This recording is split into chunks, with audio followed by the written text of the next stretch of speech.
काल परवा सन्माननीय राजसाहेबांचं भाषण झाल्याच्या नंतर मला या भागातल्या आमच्या इथे मनसेचं पक्ष कार्यालय एका महिलेचा कॉल आला आणि त्यांनी मला सांगितलं की तुमच्याच पक्ष कार्यालयाच्या मागे एक SBI बँक आहे आणि आमचं अकाउंट तिथे आहे. आम्ही तिथे ज्या वेळेला जातो त्यावेळेला जे राजसाहेब म्हणाले की हिंदीत बोललं जातं, मराठीत बोलताना ती लोक नाटकं करतात.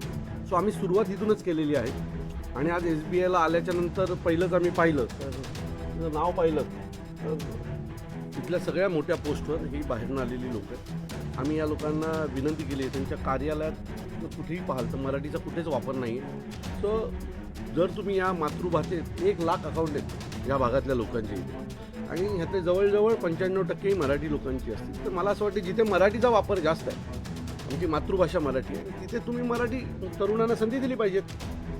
जास्तीत जास्त मराठी मुलं कामाला असली पाहिजेत. त्याच्यासोबत डोअर कीपर असतील तेही मराठीत असले पाहिजेत, कारण SBIमध्ये बऱ्यापैकी ज्येष्ठ नागरिकांचे खाते असतात किंवा पेन्शनर लोकांचे खाते असतात आणि ही सगळी मराठी लोक आहेत. सो आम्ही आज यांना ताकीद दिलेली आहे की याच्यापुढे बँकेच्या भिंती देखील आम्हाला मराठीत दिसल्या पाहिजेत आणि ते जे काही डेस्कवर असलेली मुलं ही जवळजवळ सगळीच मुलं ही मराठीत असली पाहिजे. एखादी ज्येष्ठ नागरिक मराठी आले तर त्यांच्याशी त्यांच्या भाषेत बोलण्यासाठी तुमची माणसं उपलब्ध असली पाहिजे.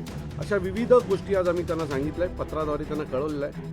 त्यांना पुढील 8 दिवसात ह्या काही गोष्टी ज्या सांगितल्या त्या बदल कराव्या आणि त्यात जर बदल दिसला नाही तर त्यांना महाराष्ट्र नवनिर्माण सेनेच्या रागाला सामोरे जावं लागेल.